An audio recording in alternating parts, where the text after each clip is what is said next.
And then let me move on to first introducing the speakers. And some of you may have noticed that the lineup has changed a little bit to what was previously announced. Because we did have to replan a little bit. So we're very grateful to have William Ackworth from ICAP joining us, and we're happy to have Javier Toro joining us from Brazil. But then the new face that was not announced is Cyril Casissa from the IEA. And he's come on very, very much on short notice. I think it was just last Friday that we learned on Friday that Jesse Scott from Agora Energiewende would not be able to join us, unfortunately. And therefore, we then reached out to Cyril, and we're very glad that he agreed on very short notice to come on and to join this discussion. The only downside being that left us with an all-male discussion, which we of course want to avoid, but in this instance, we're not able to avoid. Now, then let me introduce quickly the three panelists. We have William Ackworth joining us. He's the head of secretariat at the International Carbon Action Partnership, and many of you might have met him in that function, as he was also involved in, very much involved in the capacity building activities that ICAP is organizing. Beyond that, he also works on other aspects of emissions trading, from carbon leakage to industry sector decarbonization, but also specifically relevant for today on this issue of electricity market regulation and how it interacts with carbon pricing.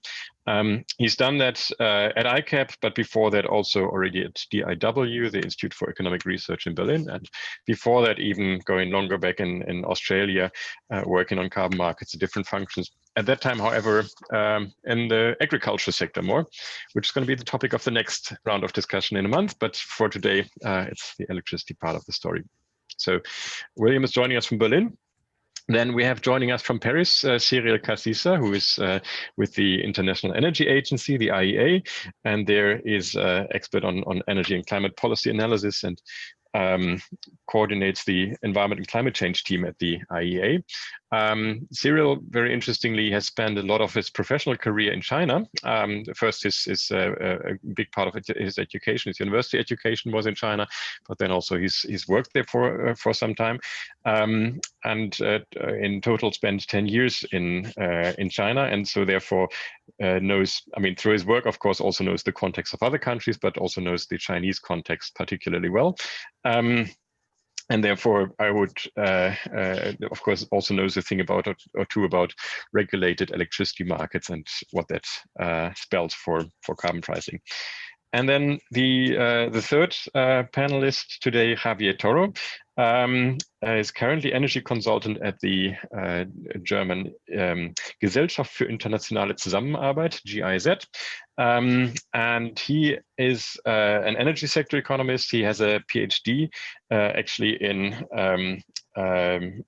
econometrics from the University of Sao Paulo. And as part of his PhD, actually investigated price elasticities and income elasticities for in the Brazilian energy sector. So knows the numbers inside out. And before this PhD, also graduated in energy management from Columbia University and Sao Paulo, the Sao Paulo School of Economics. So a very distinguished panel that we've put together for you here. Then let us turn to the topic of the day, which will be the electricity market and what carbon pricing can do to it, can do for it, and how it works together. And in the textbook case, obviously, the electricity market is the ideal candidate for carbon pricing, and therefore it's little surprise that of all the systems that exist in the world, almost all of them include the electricity sector as one of the first sectors, sometimes the only sector they cover. The reasons being that the electricity sector is a sector that is very much prone to trading, its inputs, its outputs. It functions often enough on the basis of sort of economic principles. And optimizes inputs and outputs based on the relative costs, and therefore the promise is that with carbon pricing you add another cost component into that interplay of different factors, and the optimization of the market will then ensure that you end up with the least cost outcome. So it's kind of in that sense the ideal candidate. However, this is as a sketch, mostly the case for a liberalized electricity system, which is not what we do find in reality around the world. So in reality, we do have things like regulated power prices. Often enough, we have dominant state ownership of assets or of other infrastructure or state-run power companies. And so therefore, these factors can, of course, then lead us away from the textbook ideal and put us into a situation where not all of the efficiency gains are workable. And so today we want to take a moment to explore what happens then if carbon pricing happens in not fully liberalized electricity markets. What are sort of other ways forward, other options, can and should there be more liberalization, or is there a role for companion policies to play a role in that? So those are some of the questions we want to discuss. Before I invite William to start with his initial impulse, I wanted to get you, the audience, active by answering a few questions that we've prepared. And to that, I will now share the first question. So we will do this on a tool called Mentimeter. And the way it works is that you open a browser window or get out your mobile phone or whatever you want to do and head for a site called menti.com. So enter menti.com. You will be prompted for a code. The code, you can see it at the top of the screen, is 3101220. If you enter that code, you should see the question here, which is on the screen. And the first one has arrived. So the question is, we're all sitting in front of computers or screens. We're using electricity as we speak. The electricity that you use right now, is that covered by a carbon price? Yes or no?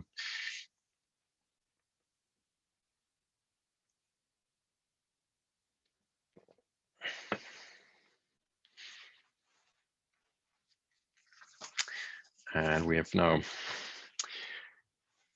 50 answers coming in so far. And of these, now going to 16 of these. So the vast majority of us, of you joining us today, is actually living in a place right now where there is a carbon price on electricity. Oh, okay, the first one who isn't quite sure about this. And other than that, so we've got 20 and or approaching 20 and 3/4 have a carbon price covering their electricity consumption. Now we'll move on to the next question, which is, I would ask you, if you take the carbon price, if you consider how important it is for decision-making in the power sector, and I would ask you specifically about operational decisions, which is the question of, which power plant is dispatched first. So do you use more gas, more coal or other power plants, or for investment decisions? So just on these two dimensions, rate the importance and thereby also sort of tell us where you think the power prices, the carbon price is more important.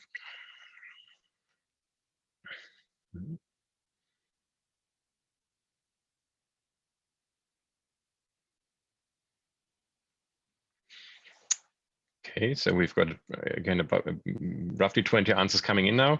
And most of them, I mean, almost all agreeing that the carbon price is important for the power sector, but actually with a slight, I'm not sure whether it's statistically significant, but there's certainly a slight majority saying that, or a slight bias towards the investment decision, that the power price might actually be more important, relatively speaking, for investment than for the operational decisions. Great. So that's 22. We'll move on to the third and last question that I have for you. And that goes exactly to the issue of electricity market liberalization. And the question, how important do you think it is that the carbon price is passed on to electricity consumers? Is that crucial for the functioning of the ETS, as the first three respondents say, or is it less important?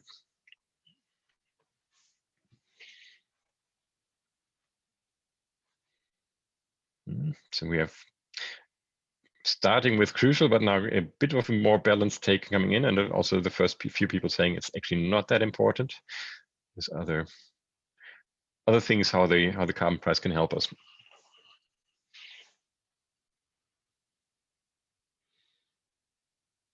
Great.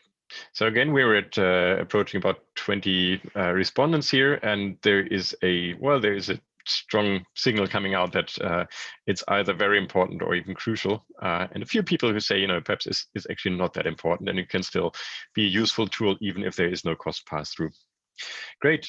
So thanks to all of you for sharing your opinions. That was just to get a bit of a flavor of what the opinion in the room is. We'll stop the screen share here so we can then hand over to William. And William can sort of take it away from here and give us your introduction to how the ETS and electricity market regulations are related. Thanks, William. Okay, many thanks, Benjamin. And also, hello to everybody out there. Many thanks for joining for what I think is going to be a really interesting discussion. Already, it was quite fascinating to see the sort of diversity of opinion to some of those questions, and that's a nice function of Mentimeter that you can see the distribution there. And so hopefully that serves us well for the discussion. But yeah, Benjamin, thanks for the kind introduction. Very quickly, if anybody does not know who ICAP is, we are the International Carbon Action Partnership. We're a governmental partnership for jurisdictions that have implemented mandatory cap and trade programs. And what we aim to do is to provide a forum first for policymakers to come together and to exchange and to share on their experiences of actually implementing emission trading systems. But we also aim to take that experience and engage with policymakers and key stakeholders in jurisdictions that are considering emission trading systems through our capacity building work. And we also strive to communicate what's happening in the world of policy developments to a broader audience through various tools and publications, which you can find on our website. So by means of an overview today, hang on, I'm just going to start my timer so I don't absorb too much of the time. But what I wanted to do is take us through basically four broad points where we look at why is sort of emissions trading so attractive, particularly for the power sector? So what is it that we really hope to achieve through this tool? Then looking at how this operates in a liberalized power sector, and what are the channels of mitigation that you can think that the carbon price can sort of leverage in a liberalized power market. And then looking at what sort of obstacles or barriers certain types of regulation can put up, and thinking about, well, other ways in which we can tweak the design of a classic emission trading system so that we mimic some of the benefits that we actually achieve in a market-based setting, but still implementing this in the context of a regulated market. And then I will have some concluding thoughts. So why is it that we are interested in emissions trading systems? Well, first and foremost, the cap of an emissions trading system is a really important way of basically putting an upper limit on the emissions that are coming from the covered sources. So the cap approach is consistent with this sort of carbon budget approach to say, well, we know that there's a fixed amount of emissions that we can put into the atmosphere before we start seeing some pretty serious consequences of increasing temperatures. So by placing a cap and then allowing the cap trajectory to decline, this is a pretty sensible way of sort of directly dealing with the problem. But then by basically allocating allowances and allowing a market to trade these allowances, we can also achieve two benefits. So we can basically achieve the target in least cost.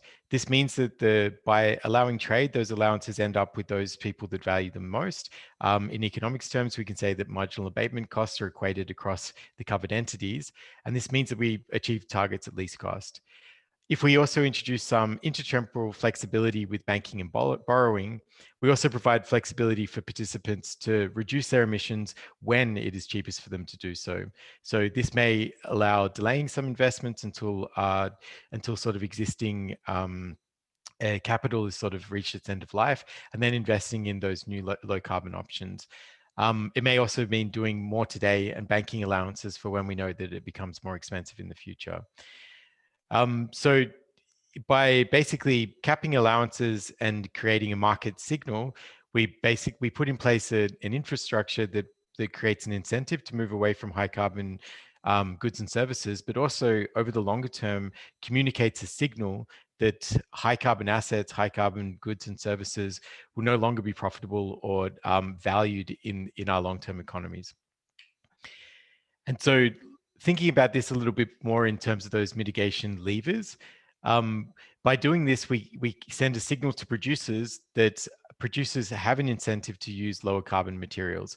So when we think about this in the electricity sector, by actually pricing greenhouse gas emissions, these then become a consideration in their operation decisions. So they understand that that the greenhouse gas emissions have a cost, and therefore they have an incentive to reduce them in their electricity production.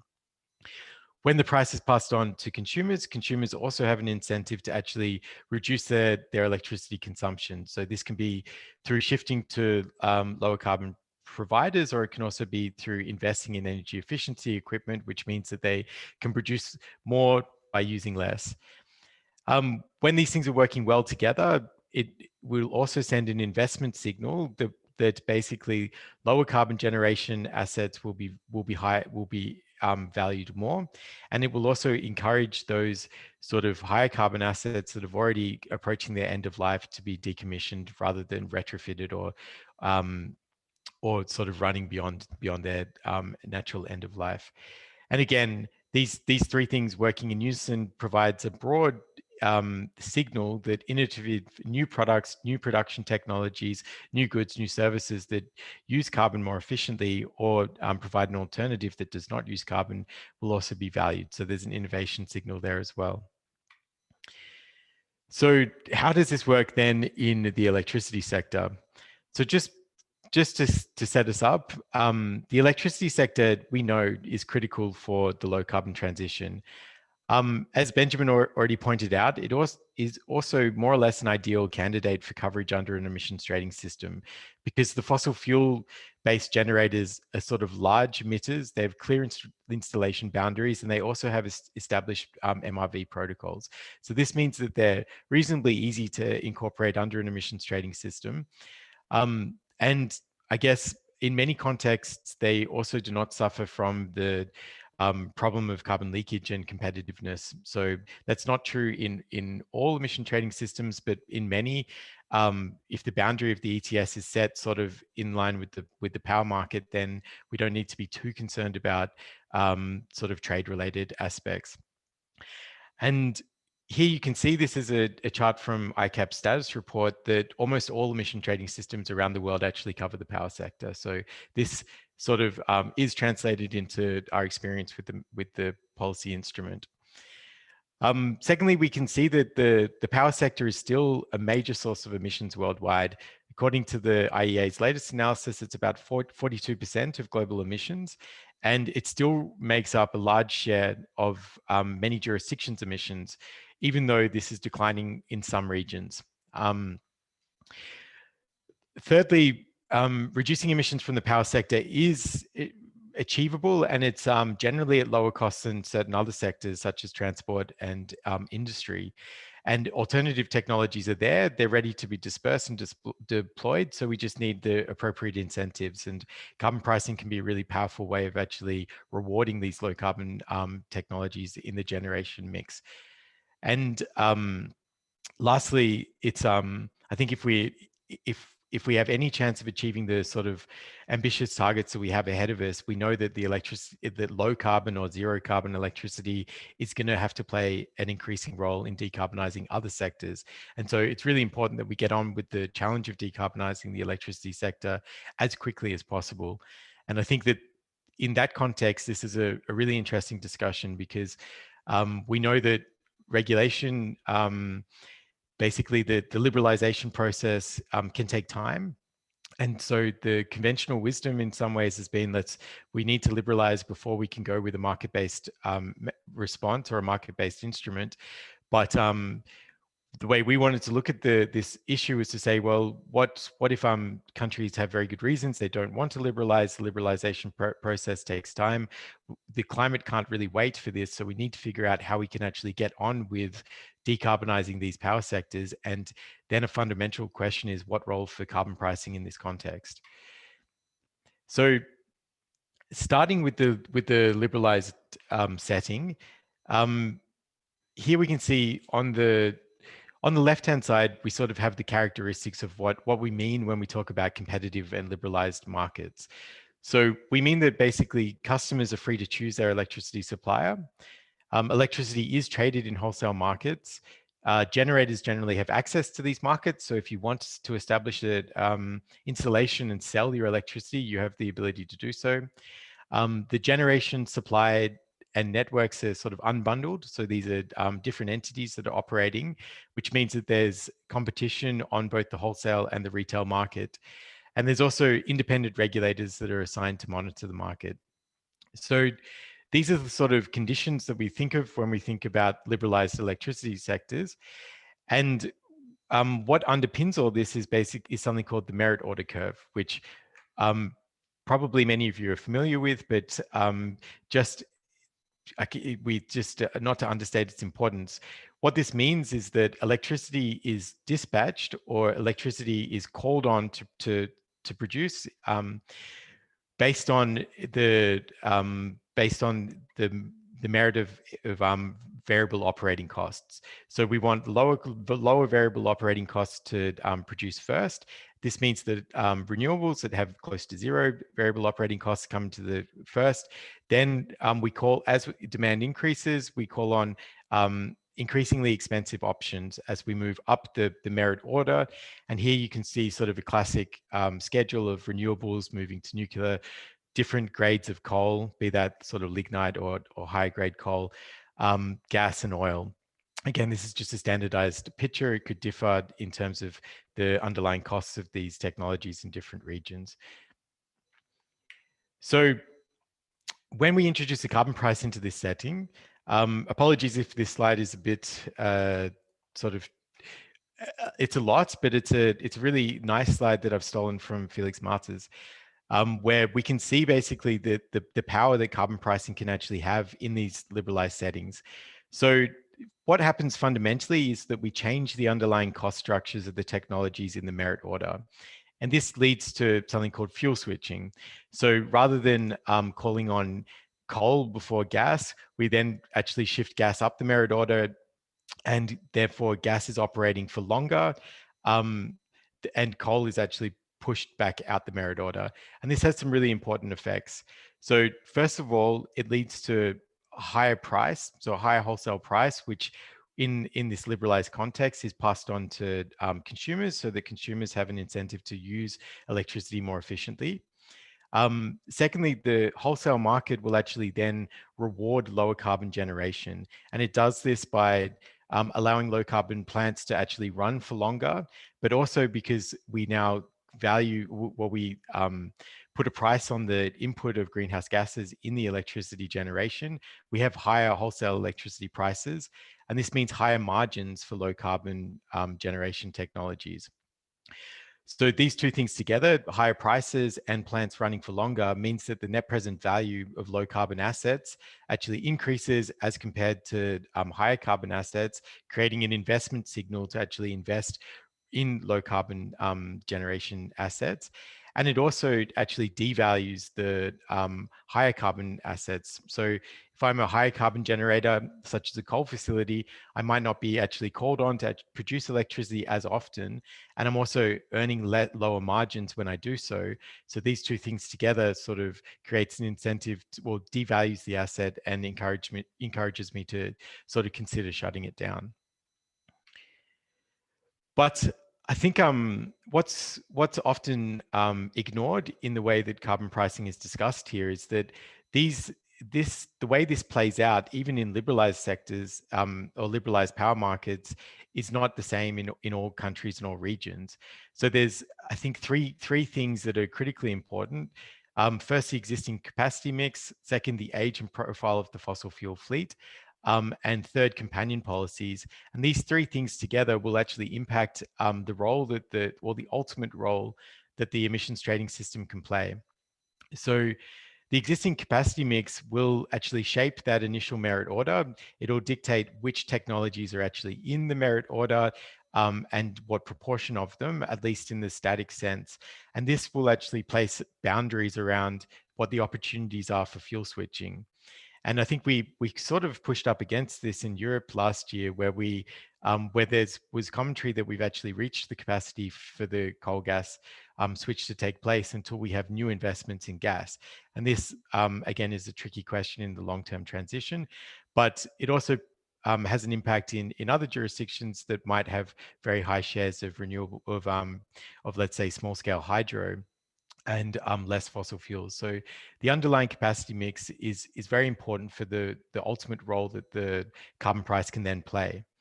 Secondly, the age of the existing fossil generation fleet is also really important. So if we have countries that actually have old plants, they will have recovered most of their investment costs compared to newer plants, and this will make decommissioning, let's say, less costly. So we have less risks of stranded assets, which means there's also less sort of resistance, less political resistance to the role that carbon pricing can play.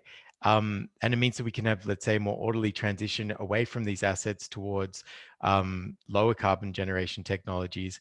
If the fossil fuel fleet is really young, then and we have not recovered the capital costs of those assets, then people might think not towards decommissioning, but also retrofitting these. And so this actually, it changes the incentive structure that we have ultimately that comes about from carbon pricing. And lastly, this is a huge topic that we could have a whole seminar about, but the other companion policies that are in place will also ultimately have a large impact as to what the role of the carbon price actually is.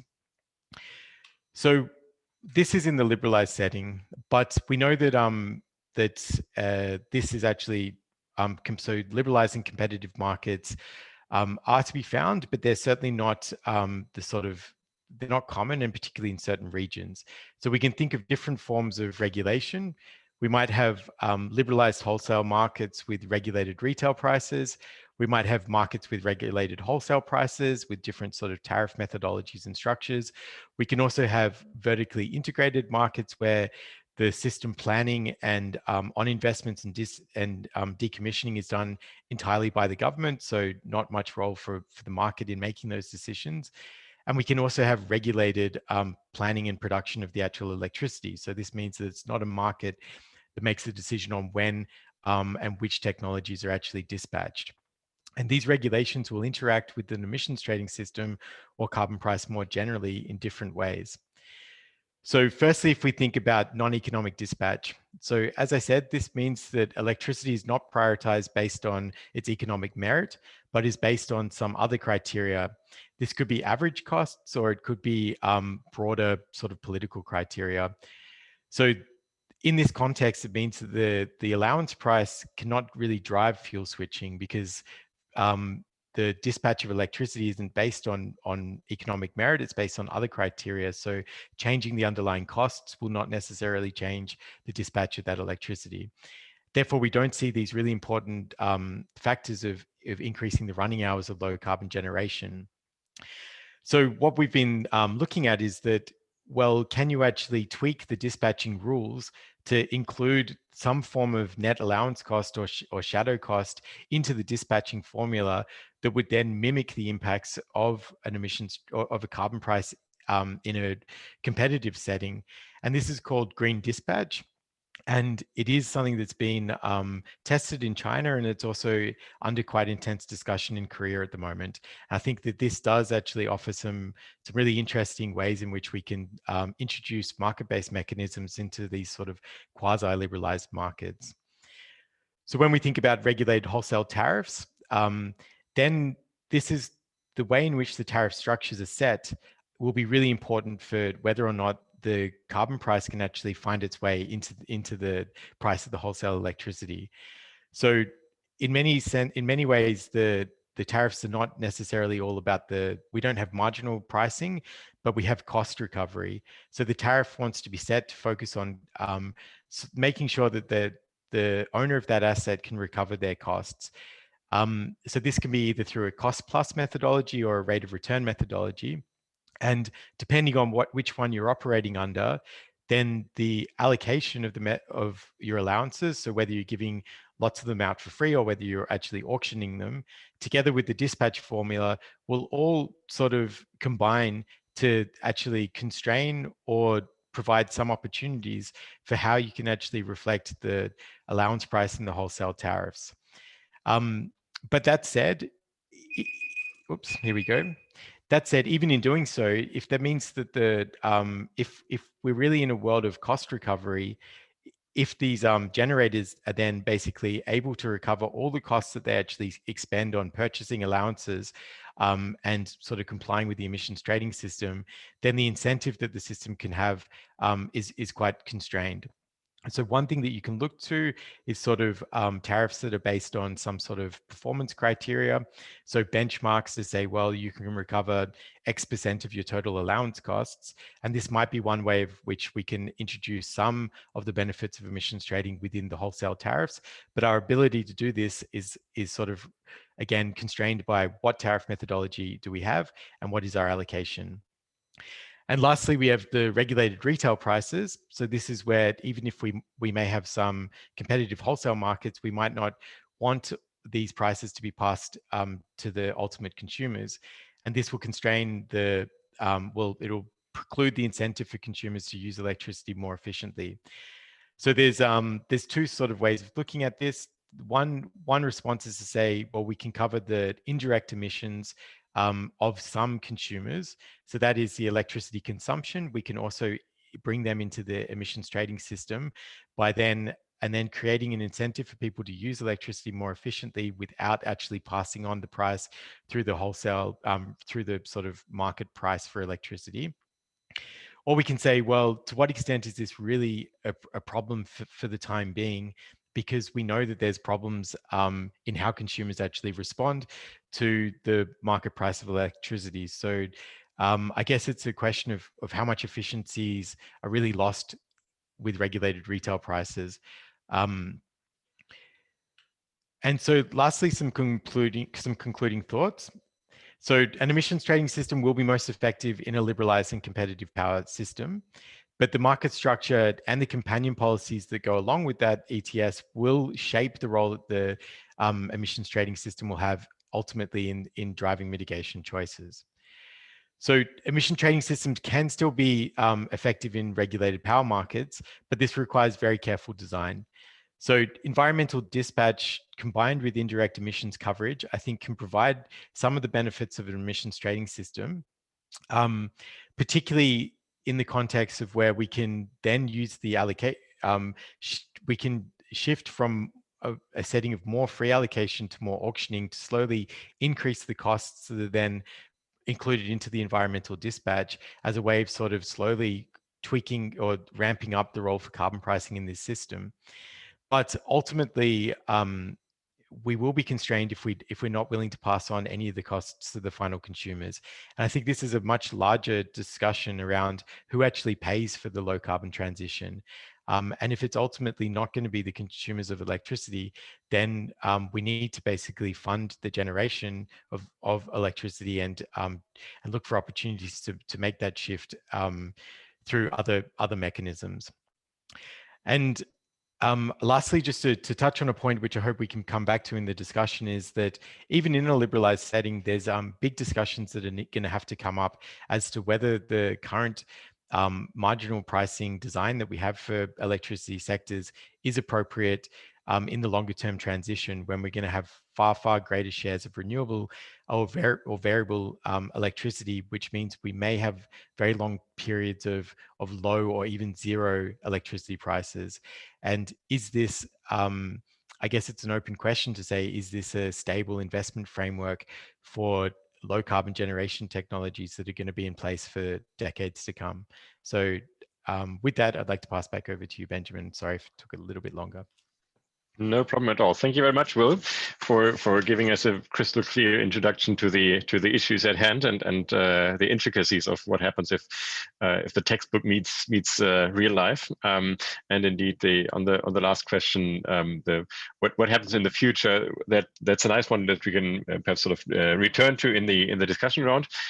Before handing over to Cyril, just a reminder to everybody, Javier Xavi Haba also already used the opportunity to pose the question. All others, of course, invited to enter your questions in the Q&A functions as we go along. But for now, I want to lead over to Cyril. And indeed, because from your Chinese experience, but also your work in other countries around the world with the IEA, I guess this exactly this question of what happens if the carbon price is applied in a system which is less than optimal, which is far away from a textbook reality. That should obviously be something that you have some thoughts and reflections on, and perhaps also the question that William also touched upon, the different companion policies that are active in power markets and that have a role to play. How do they sort of interact with ETS? We'd love to hear your thoughts on your question, on these questions. So Cyril, over to you. Thanks a lot, Benjamin. Is the sound okay?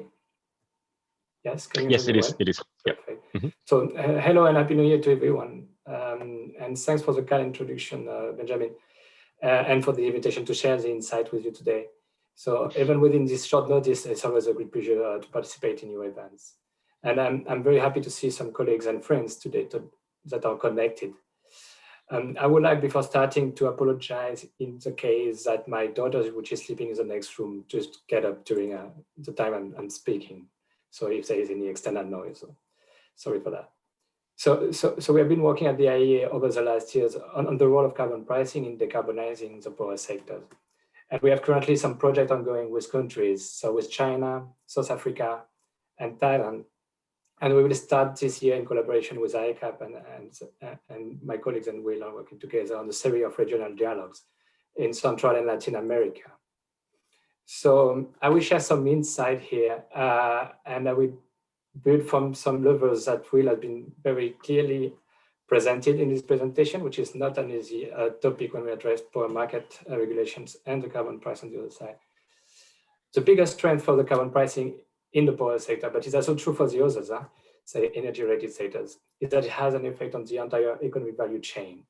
So we see different levels, and I will focus on three of them in these comments, which are on investment, on the operation, and on the consumption. So fossil fuel power technology have been, in fact, implicitly subsidized from the beginning. So if we look the point on fossil fuel part, not on the fact on renewable energies that need perhaps some price incentive to develop. So fossil fuel subsidies have been kind of subsidized. So this is regardless that if the capacity expansion is driven by market forces or the administrative decision, the externality costs for emitting CO2 in the atmosphere were never taken into account in the investment decision before. So this led to the heavy reliance on fossil fuels for capacity that we have today. So if we take the example of China, which has half of the coal capacity in operation, which is about 1,000 gigawatt, with a young fleet of about 13 years old in average. So this plant emits about 7% of the global energy-related CO2 emission. Reflecting the cost of carbon in the fuel is thus key to remove these implicit subsidies that fossil fuel plants will use for decades. So if the capacity expansion of your power mix is driven by market forces, so it's important the carbon price stability is one critical element to incentivize investment into low carbon technologies. So if we have an ETS, for example, a carbon floor price with a defined trajectory could provide some certainty of the minimum price levels over time, for example. It is important to avoid any sustained period of undesired low carbon prices. So for example, the EU ETS experienced this after the economic crisis in 2009. So flexibility mechanisms should be part of the ETS. And the EU ETS, for example, implemented a market stability reserve, which allows to adjust the allowance supply to the demand, and thus help to provide more stability in the carbon price. We saw that kind of work for the moment after the start of the COVID-19 pandemic with the price recovery of the carbon market that was quite rapid compared to what happened in South Korea ETS. In the case of the carbon, the capacity expansion of the power plants is administratively defined, so power development plans. So these plans should also reflect the cost of carbon while defining what being defined in an integrated planning process, which integrate many different aspects, such as the supply, demand, the transmission and distribution, but also the variable renewable energy location and generation patterns, and as well as investments. If we take the example of Thailand Power Development Plan, for example, that has been adopted recently, the plan did not consider any carbon price when being defined, which is also the case for most of the power development plan around the world. So this results in part in a dominant expansion of gas-fired capacity, power plant capacities. So integrating carbon pricing would allow to increase variable renewable ambition and targets through the power development plans while balancing the needs for gas-fired capacity to satisfy the electricity demand. So I would like to add a last comment on the carbon price role on investment. So even in countries which have today quite low carbon electricity supply, it is important to reflect the cost of carbon to direct new investment to low carbon technologies and to avoid any unsustainable new investment in fossil fuel-based power plants. In particular, for Latin American countries, which usually have a high share of hydropower in their mix. When I was working on the region a few years ago, some countries were saying that the CO2 emission for the power sectors would have to increase to keep pace with the growing demand. But in the discussion, these projections that we were discussing did not reflect any carbon cost in the investment decision that was done through the scenarios and the modeling. So I would be very happy to learn more from the colleague Javier's in his presentation, perhaps on Brazil. And I heard very good news that Brazil is looking to implement an ETS, which will cover the power sector first. So the IEA is very pleased to work with Brazil on this question to provide inputs anytime. Our scenario shows that a significant increase in wind and solar PV investment will be needed to decarbonize our power sector. So carbon pricing won't be sufficient to provide the right price signals to enable all this investment that is needed in wind and solar capacity. Companion policies such as capacity auctions and feed-in tariff would also be needed to support the expected scale-up in wind and solar deployment over time. Investment is one thing, which is critical if we want to decarbonize the power sector, since the electricity demand is expected to grow by 50% over the next 20 years. And the installed power capacity today will also be reaching their lifetime. But we should not forget that we have today a carbon-intensive existing infrastructure. So if we take all the energy-related infrastructure, and if we consider that we keep operating them as we do it today, we will emit CO2 emission over the next decades that will bring us to an average temperature increase of 1.6 degrees. So the power sectors will account for these emissions, but half of these emissions. It is as vital to manage differently the existing infrastructure. So which means that we need to operate power plants differently. As Will presented, the carbon price has multiple effects on the operation of the power plants.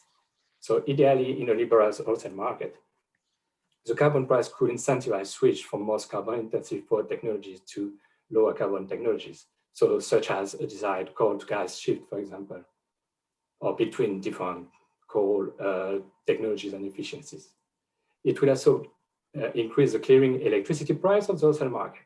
That will increase the revenues for low carbon and renewable technologies, so the margins that I can get for that. So integrating carbon price into the wholesale market also can act to reduce the need of feed-in tariff policies or other sort of technology-specific policies to provide them the price incentive to develop, to deploy. The power system using wholesale market to optimize daily operation comprise only half of the global electricity demand today. And this will increase to 70% when China has completed its power market reform. So the carbon pricing, as Will has been discussed and presented, is weakened if the wholesale market is fully or partially regulated. We could see the challenges and the limitations that Korea ETS and the China pilot ETS has been faced for the last years. So both power regulations currently do not reflect the cost of carbon into their wholesale market rules. So Korea is considering to implement a green dispatch system that will reflect the cost of the ETS allowances, which is one of the solutions to move on and integrate more carbon price signals into the dispatch. While China power market reform is ongoing with sports market pilots. So if I comment on the point of Will, if my memory is right, is that Guangdong and South regions has been experiencing some environmental dispatch in the past, but then moved back to the fair dispatch again. And so now with power market reform, they perhaps look at spot market role there. So I want to highlight that the carbon price is not the main driver of this ongoing and discussed power market reform. So the power sector is evolving with more and more electricity, which is generated from variable renewables. So to integrate higher share of variable renewables, enhanced flexibility for plants to operate will be needed. So the electricity pricing will also have to reflect the value of the electricity that will be generating over time. So including the carbon cost, but not only. Ancillary services could provide an interesting price incentive for fossil fuel plants to run less and give more space for low carbon technologies. Carbon pricing and power market reform to integrate more variable renewables while guaranteeing electricity security could be mutually supportive, enhancing the effectiveness of both expected objectives. The effect of carbon pricing on operation is an important mitigation abatement levels. So as William shown in his figure, it will reduce also the running hours of carbon-intensive technologies, so in particular of coal-fired power plants, thus reducing their revenues and encouraging retrofitting strategies in places in countries where the coal fleet is quite young, such as repurposing to provide flexibility services or fuel switch from coal to gas and biomass, changing the boilers. It could also support early retirement strategies.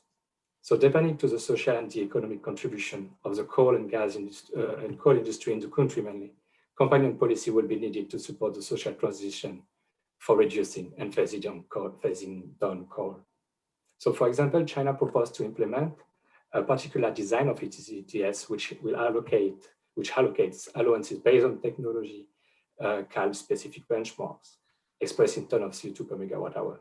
So this allows to adjust the mitigation effort that is requested by technology type, while encouraging efficiency improvement and switch to more efficient technologies. So the effectiveness of the ETS in China will rely directly on the stringency of the benchmark values and the reductions rate over time. And ideally, if the benchmark progressively be merged to a single benchmark, which could include fossil fuel-based power technologies and renewable energy. We have been assessing in collaboration with Tsinghua University the role of China ETS in decarbonizing the power sectors, and our analysis should be published in April this year. Another point that we didn't discuss yet, but I think it's important, is the opportunity cost in the liberalized wholesale market. So the EU ETS first phase of implementation allocated allowances for free to the power sectors, which resulted to the windfall profit, with the producer transferring the economic value of the freely received allowances to the wholesale market and to the end users. So the auctioning of allowances would be then needed in the case of a liberalized wholesale market. This brings me to the last layer of mitigation action, if I still have 2 or 3 minutes, which is the price increase of carbon-intensive commodities. So for any carbon pricing instrument, such as ETS tax or others, it is critical to consider the carbon cost effect on the end user price.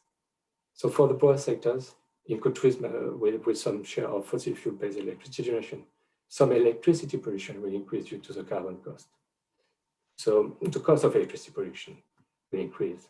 So companion policy should be considered to address the equity issues or to support vulnerable groups of this price increase.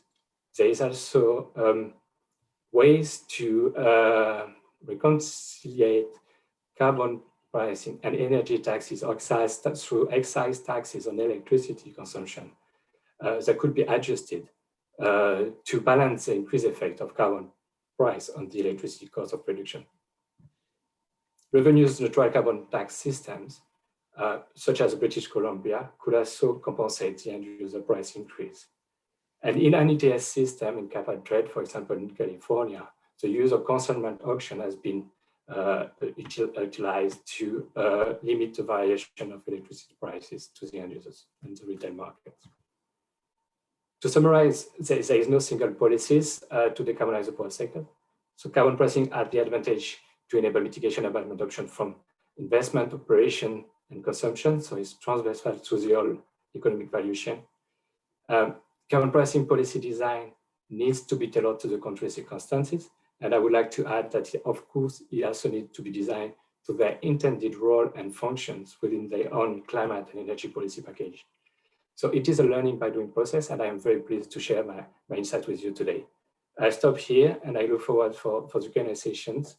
I give you back the floor, Benjamin. Thanks a lot. Thank you very much, Cyril, for walking us through some of the real-life intricacies. And I think also, indeed, one of the reminders that carbon pricing, of course, obviously takes different forms in different contexts, but also has different functions. And particularly here, the reminder that whereas here in Europe, it's about mostly about now phasing out the fossil-intensive generators. In other parts of the world, it's much more about making sure that these fossil-intensive power generation is not being built in the first place. So this division that we heard earlier about, operational versus investment impacts obviously breaks down quite differently in different countries, and that you would expect also has implications for the instrument choice and instrument design. So on that note of sort of one country that is in a very specific situation there, I'll use this as a segue to then move over to Brazil and ask Javier in a moment to walk us through what the situation is like. And I think Brazil obviously is a very particular and interesting example in the sense that, as we've seen in William's early presentation, it's not a fully liberalized power market. At the same time, it's a country that has experimented with market-based elements like the auction, the capacity auctions, at a time when these things were quite unheard of in Europe. And so there is certainly a willingness and interest to bring market-based elements into the operation of the sector. And it's, of course, also a very particular sector in the sense that it's continues to be dominated by renewables, and so might as well also give us some insights as to William's last question. What does the carbon price do in a system that has very high shares of renewables? Now, obviously, also as was mentioned, Brazil doesn't have a carbon price yet, but Cyril mentioned there is hope that something might be on the horizon.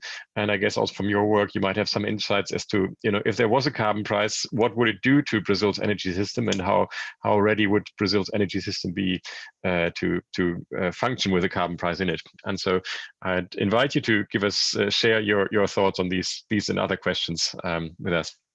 Javier, the floor is yours.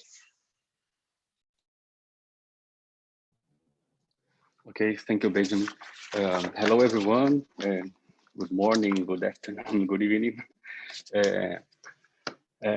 Thanks for your introduction, Benjamin. And I would like to thank the invitation for this panel, to the ICAP and all people involved.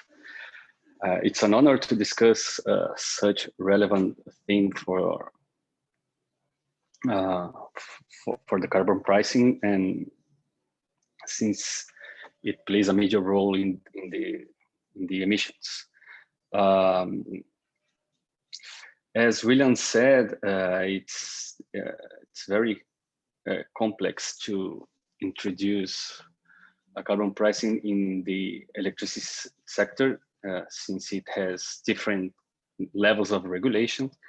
And following your suggestion, I'm gonna present quickly an overview of the Brazilian electricity sector, and then just to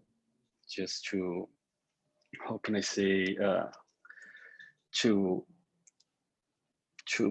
just for food or thoughts, and then we can discuss afterwards. So Brazil, it's a large country with regard its continental distance and its sizable power system. Yes, one of the prominent features of the Brazilian power sector is the participation of the hydropower, similar to Canada, Norway, and Colombia. However, unlike these countries, the hydropower capacity in Brazil, it's associated with large reservoirs, which work as energy regulators. So just for you to have a notion, Brazil has an installed capacity. It's about 190 gigawatts of plants, and 66% of the energy produced is by the hydropower, about 20% for thermoelectrics, and about 10% and the rest of the renewable variable energy, such aeolic and solar. As I mentioned, the thermoelectric dispatch here in Brazil, it's dispatch accorded with the hydrological conditions. So the situation is different from Europe, for instance, where they are base load plants. Here, it's the plants provide a mid-merit generations, and the thermoelectrics here it's mainly natural gas, followed by coal, oil, and diesel. Yes. So Brazil has one big interconnected system dividing in four subsystems. The sector is mainly private, but it still coexists with state-owned companies in all subsectors, generation, transmission, and discos, but they are unbundled.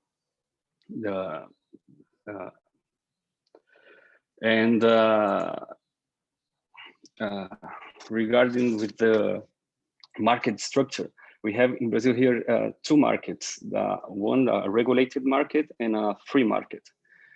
The regulated market represents 70% of the market, and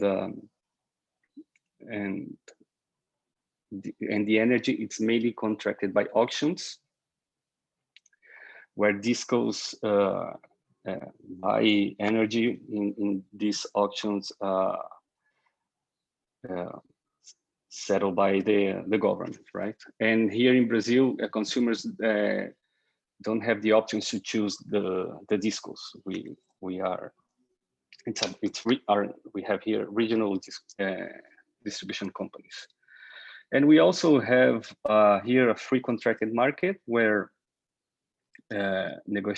negotiations take place freely between industry agencies and generators or free markets consumers. And here we also have a small short-term market just to settle the difference between the contracts, right? And this price, it's not defined by the forces of the market. The price is here, the settlement price, they are decided through optimization software based on marginal operation costs. And recently, this year, we introduced hourly base settlement price. Okay, but until last year, it was a weekly price for the market. Regarding the renewable, variable renewables. Hello, can you hear me? Regarding the renewable variable sources, they are highly subsidized. We spend about $3 billion per year in order to make them competitive. But we also have coal subsidies. It's about $300 million per year, and they say it's about some regional development issue, but it's questionable, right? Here the dispatch model is centralized and doesn't consider any environmental externalities, such emissions. However, for the next 10 years, the government plans to phase out all diesel and oil plants and replace them by natural gas plants.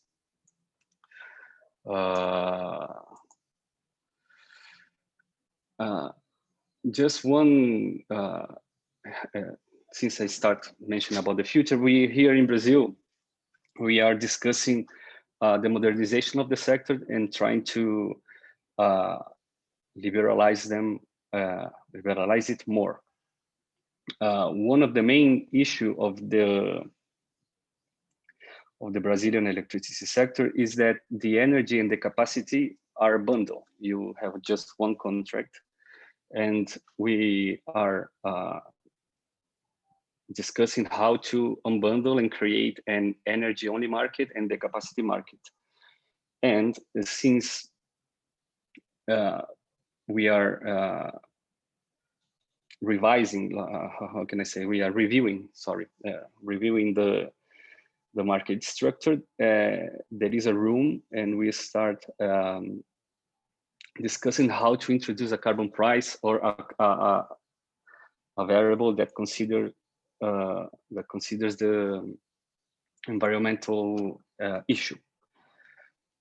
So free market are growing fast, and variable renewable sources already have competitive prices, so it wouldn't need subsidies anymore. And most importantly is that meteorological conditions are changing. It's raining less than the average of the long term, and it is expected an increase of thermoelectric dispatch for the next 10 years. I did a recent study that I tried to measure the potential market for the Brazilian electricity sector for the carbon price, for the carbon market. And if those emissions were auctioned, government could recycle between 500 million and $800 million per year, and could use them for a just transition. And just for the final remark is that despite of that, we here have a renewable energy mix. The new renewables are variable, so we would need more thermoelectric dispatch because of a security matter. So I think that we have a potential for recycling revenues and support the just transitions initiatives and also initiatives towards the net zero. I'm open for more questions and details about the Brazilian electricity sector. I didn't know how much time I had, so I prepared just a quick overview, and I'm open for questions. Excellent. Many thanks, muito obrigado, Javier. That was spot on, also in terms of time. Now we do have some time left now, and this is where the question answer part should start. I just want to remind you to please be so kind to enter your questions in the chat or in the question and answer function, and then we can relay them to the speakers, to the panelists, and also if you do so, feel free to address them to a particular speaker or to all of them if you want to have different views. And also just want to flag up that for those who haven't been following the chat, there was a question about additional literature, and we're in the lucky position that we acknowledge it's a very complex topic, but fortunately William and colleagues made a heroic effort to put these things into context and to structure them. And as a result, there's two reports that Michael Mehling shared earlier, which are really great reading to kind of get into the substance and understand the issues, and also get acquired with the language, which is tricky in itself. Now, perhaps as we sort of move then to the question answer part, I wanted to kick off with a question to basically, well, all three, which indeed goes to this point that William touched upon in his at the end of his presentation, as to, we're now in a world where power markets are changing quite drastically in many countries of the world. This particular country, Germany, we 5 years ago we were still dominated by coal. The coal was still the dominant fuel type. This year, for the first time, renewables provided more than 50% or more than half of the, last year, renewables provided more than half of the electricity generated. And by the end of the decade, we'll be somewhere between 65 and 80%. That's at least the political targets. So we will move into a market that is in a way similar to what Brazil already has. So a market that is dominated by renewables. And so therefore the question is, in that market, obviously the market setup will look a bit different as to, there would be probably other ways of compensating generation, not only the energy only market, but also other channels. What does it do to the power price, and what are kind of the questions and problems that we can run into in this type of market? And I'd like to put perhaps William on the spot, if you have some thoughts and ideas as to how that could really look like, given that nobody probably really knows the answer to that, but perhaps your answer will do.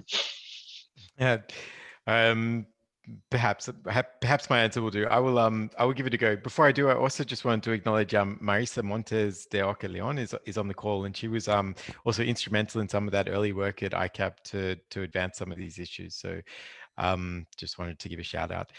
So on your question though, so I see this as there's sort of two competing camps in thinking through how this could happen.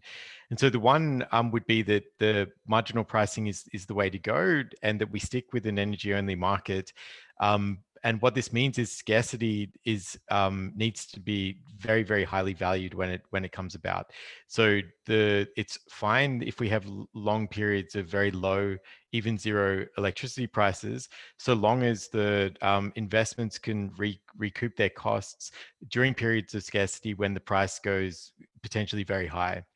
And this means that we need this basically brings into focus policies such as price caps, which have sort of been designed to prevent prices from going very high. But if that is the way forward, then you need to make sure that I would say that we probably can't have price caps in place, because it's going to be short periods of time when there's scarcity in the market that basically the prices go very, very high, and then that remunerates more or less the generation or the operation, the capital costs of those assets. And there's another group of people that say, well, that's potentially not very credible. I'm not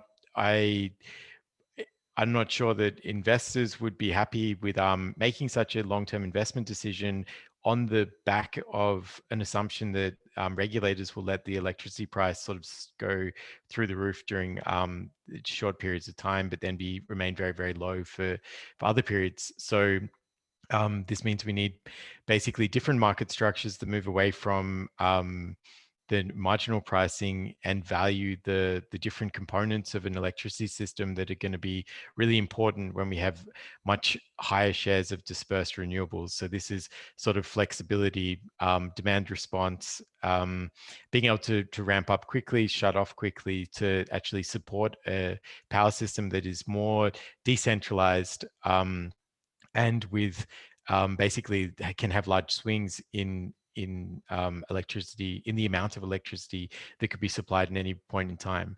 And if that is the case, then I think we need to start paying more attention to the proportion of electricity that's valued outside of the energy only market with these sorts of mechanisms such as the capacity reserves, because I guess it's very possible these continue to play an increasing role, and we need to make sure that they're designed so that we get let's say those key aspects of the system that we need, so backup capacity, flexibility, but also that we do that in a way that is consistent with the transition and is least carbon. So these, I think, are just sketching the realm of possibilities there. And I think it's a question that sort of deserves a little bit more attention in the ongoing discussions. Great. Thanks a lot, William. Cyril, do you also want to comment on that question? I'm not sure if you have your IEA crystal ball ready to answer this question of how the other components of an electricity market, how the carbon component could be integrated into those. But perhaps you've encountered that question as well in your work. Thanks a lot, Benjamin. I don't have much to add compared to what William said. It's also a question that is mainly addressed by our colleagues from the power sector, market and regulations. I'm very pleased to share some context for next event if you want to focus more on these discussions. But anyway, regarding that the price could fly high when there is strong scarcity on the market. It's something that's already happening in Europe, sometimes the price going over 500-600 euro a megawatt hour and going back to lower levels. I would say anyway of the market regulation design, the carbon cost, which is an externality cost that should have been integrated into our economic decision previously, should still be remaining in it.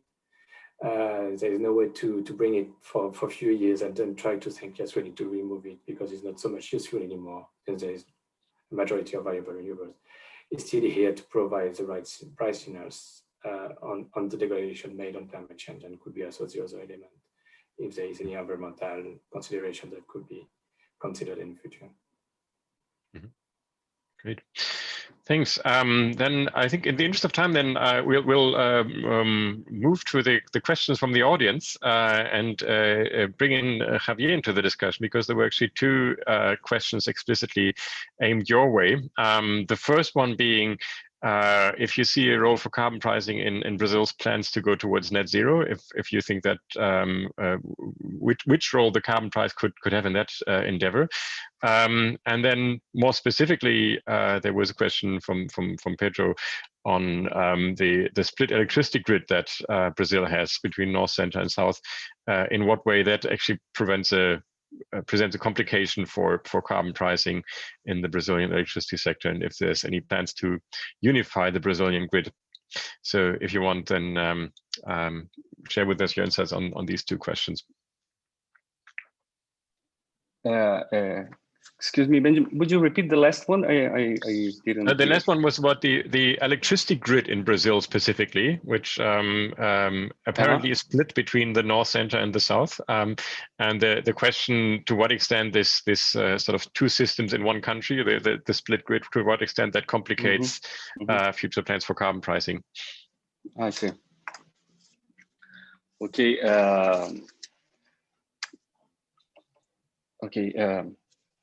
Regarding the role of the carbon price towards net zero, I think that particularly for the electricity sector, since it is already renewable, I think the role is to raise revenues or to recycling the revenues and invest in companion policies or protect the social, the vulnerable social people, and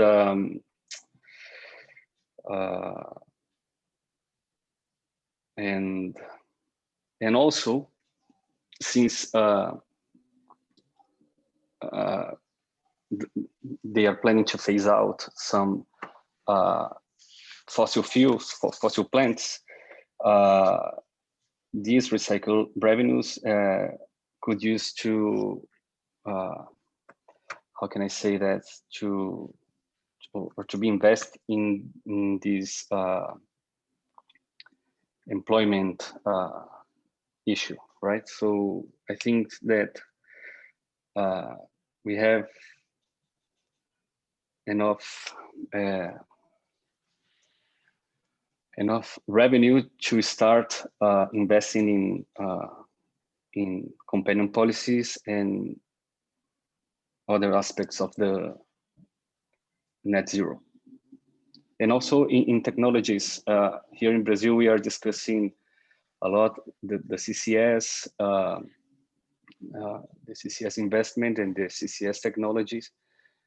particularly for the coast zones where they drill oil. So carbon pricing still plays a major role here, even in renewable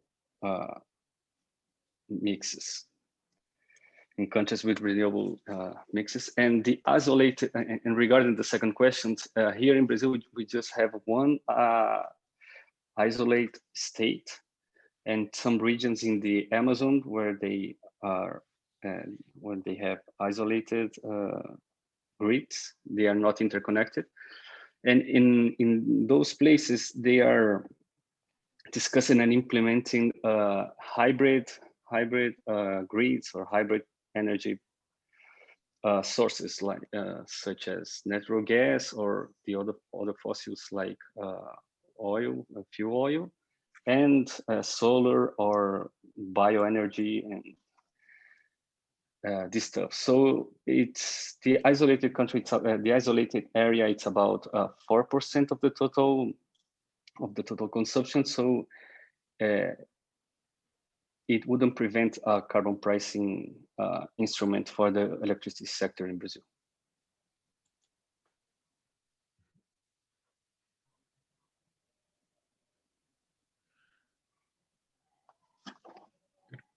I think you were just frozen for a second there. Good. Thank you very much, Javi. Then there's two more questions that came in from the audience, and I guess for both of these, Will might have a thought. The first one was from a moment ago from Javier Harara. Sorry, I'm butchering your second name here. But from Javier on this question of, is there a way to include other environmental impacts beyond greenhouse gas emissions? So things like biodiversity loss and land use, etc., materials use. And I guess sort of behind this question that if you move all renewables, then that certainly reduces your greenhouse gas emissions, but has implications for on biodiversity, as we certainly have observed from with biofuel production. So is there a good way to incorporate those impacts in an ETS? And the second question from Dora from Taiwan on what actually happens if the electricity price is not passed on to consumers? Is there still, or what is then still the most effective way to bring about change in the electricity sector? Change the power structure. So if you want, William, then give us your thoughts on these two questions. Thank you, Benny, and thanks also for the questions. So the first one, I think that there's an interesting strand of literature that from a couple of years ago about looking at, so not precisely the questions that are asked there, but looking at how emissions trading systems or carbon pricing can be combined to also tackle local pollutants. So these are local pollutants that are sort of combined with the emissions of power plants. And I think that there are ways of potentially doing this by putting some different emission factors or different compliance factors onto the compliance obligations of certain emitters to make it even more costly for those that have a higher local pollutant impact.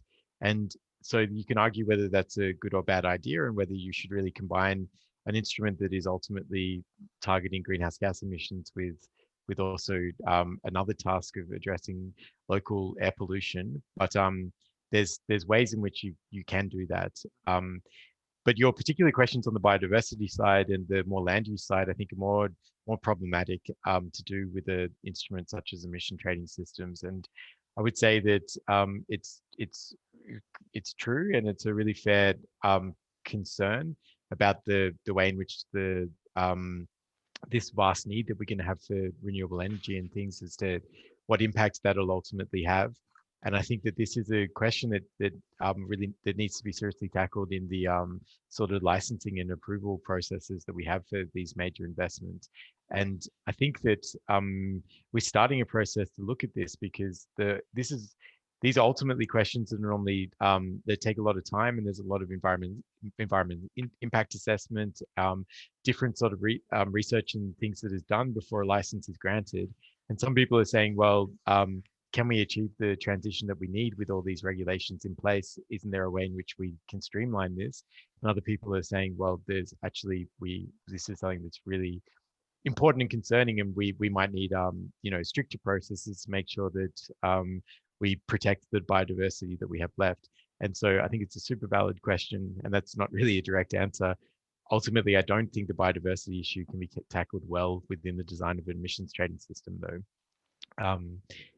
So on the second question, so yeah, this is a fundamental constraint of an emissions trading system in a regulated context where there's no possibility to reflect the operating or the greenhouse gas costs and the electricity price. So the one way in which both Korea and China in the Chinese pilots have tackled this is to say, well, we don't want to increase the electricity price, but there are some consumers that we think could bear additional costs. And so we're going to do that through a mechanism where we make them liable for the indirect emissions associated with their electricity consumption. So then you actually you increase the scope of the ETS to also include some scope 3 emissions of electricity.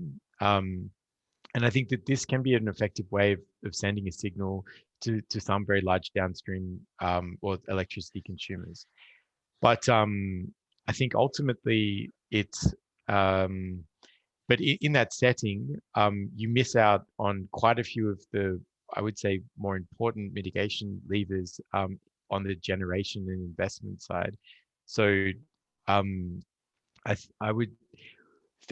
think that with these sorts of ways of covering indirect emissions should probably be viewed as transitional tools that can sort of go hand in hand with hopefully a process where we do start to reflect some costs in the carbon emissions in the electricity pricing. And so combining this with environmental dispatch is one promising way of doing that, because so what we say here is that we're going to let the net allowance costs be reflected in the dispatch criteria or the dispatch formula. So that's not the opportunity cost, it's simply what the generators pay in terms of purchasing allowances from the market. So if you have very high shares of free allocation, this could be really small, which means that at first the impacts on the dispatching system will be quite small. But it gives the regulator a sort of ratcheting mechanism that they can slowly increase the stringency of the allocation and put more and more obligations on the generators to actually purchase more allowances, and those generators, then the cost of that will be considered in the dispatching decisions. And then hopefully this goes hand in hand with a broader societal discussion about, well, what is the way in which we're going to achieve the low carbon transition? Who's going to pay for this? How do we make it progressive so that we can ultimately free up electricity prices, but do so in a way that does not impact, sort of disproportionately impact low income households, and sort of have a fair and just transition. Great, thank you very much. Which indeed is I guess, sort of a topic for another day's podcast. The whole question of the social impacts of carbon pricing and how to mitigate them. And obviously this is the one key concern if you talk about deregulation of electricity prices, that disproportionately affects poorer households. At the same time, I think we also have observed throughout the world that keeping energy prices low is perhaps sometimes an effective way of getting money, but it's an extremely inefficient way of channeling money to poor households, because obviously poor households are happy, but so are of course not so poor households. Now we are drawing to a close here. There's about 4 minutes left. What I would sort of then invite you is sort of just one round of closing remarks from the three panelists. You can if you want to, you don't have to if you don't want to, but if you want to sort of share your takeaway points and insights from this discussion, it's it's a thick, it's a broad area that we've tried to cover in short time. But if you want to sort of leave us with sort of your own sort of key messages or takeaway points from this discussion, what should sort of people take home from this discussion in thinking about ETS and power prices and how they fit together? If you can, then squeezed into, I say, 1 minute. And I'll put you on the spot, Javier, to go. You were sort of last in presenting, and now sort of first with your final words. Okay. I would like to thank everyone for the attention and the questions. And I just would like to say that the carbon pricing in regulated markets are more complicated, but it is possible. And there are some instruments that could allow the pass-through of the signal prices from the generation to the final consumer, consumption and consumers. And we have to try to identify where the barriers are to make the pass-through possible. That's it. Mm-hmm. Great. Thank you very much. Then over to you, Cyril. What are your sort of your main messages or your main takeaway points from the discussion here? Thanks a lot.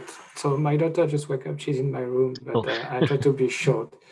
I think if you look at the aspect of climate change, so CO2 emissions, then the carbon price is the right instrument to provide the price signals to everyone that emit 1 ton of CO2, but also to give some benefits to the ones that don't clean. So as we see, it could increase the margin revenues from low carbon technology and renewables. And in this case, I think there is a lot of other policies that come into place that are technology specific or sectorial specific. And if we look at the renewables, variable renewables only, wind and solar, feed-in tariff has been very promising to direct investment and to deploy the technologies. But today's countries, as China could not support the feed-in tariff schemes anymore, the fund is too small. Or you see in Spain, they stopped the feed-in tariff, changed the regulated price that was affected tariff to this feed-in tariff. In France, they tried to do the same thing, which just destroy kind of the dynamics and the scale of deployment of this project on PV, so zero PV, for example. And it's important, even if the cost become in competition with fossil fuel energies, the value of the electricity that produces is different than fossil fuel-based energies. So I would say the carbon price is kind of a very good instrument in the way if you want to decarbonize the power sectors, providing this price signals, incentive to fossil fuel-based, but also the benefits to renewable technologies are competing together within the single market, in the same market for the same commodity. Great. Thank you very much, Cyril. And then we can return to you with the parenting duties in a moment, which also awaits me, when we wrap this up here. William, your final thoughts and remarks on this topic. Yeah, many thanks, and also to the panelists and everyone for the great questions. Yeah, I'm not really sure. I think that when looking across all countries, all power systems, and we know that we need to basically decarbonize, and the power sector has to come as soon as possible. So it's it can't be a question of well, we do this if and when we liberalize. So then the question is, what role for a carbon price vis-a-vis other companion policies? And I think that really is very specific to the market structures and regulations in different countries, and that needs to be considered. Yeah, that needs to be basically considered as soon as possible, so we get credible decarbonization strategies for the power sector in all regions across the world. And so, yeah, I'll leave it at that. Great. Thank you very much, William. And indeed, thanks to all of you. Well, thanks to all of you in the audience for joining us here today, for making time in your busy schedule to join us in this webinar. Thanks above all to the 3 panelists for doing an excellent job and walking us through this tricky topic. And of course, thanks to the European Commission, who decided to make this, to support this activity, and therefore made it possible for us to be here today. So thanks all around. I want to close here, not without announcing the next round of this webinar series, which is coming up on the 10th of February. And we'll send around sort of invites and reminders through the same channels. Which will look at another sector, but then possibly, if the power sector is the ideal candidate for carbon pricing, then the sector which we're going to look at the next time is perhaps the least usual, or the most tricky sector. We will tackle, however, the question of what can carbon pricing contribute to land use, agriculture, and forestry, and reducing emissions from those sectors. So perhaps again taking a look at Brazil, but perhaps also at other countries that share similar issues. Stay tuned for that, and feel free to join us again on the 10th of February for another round of discussion there. For this session, just a reminder, there were questions in the chat about the slides that William showed, and we'll send them out by email. We do hope that for the next time we should have the website up and running, that you can access the slides from this webinar, but also from the next and the previous iterations on a simple web platform. So on that note, thanks a lot to everybody, and well, have a great afternoon, morning, or evening, whatever it is, wherever you're joining us from. Stay safe and stay sane. All right, bye. Everyone, bye-bye.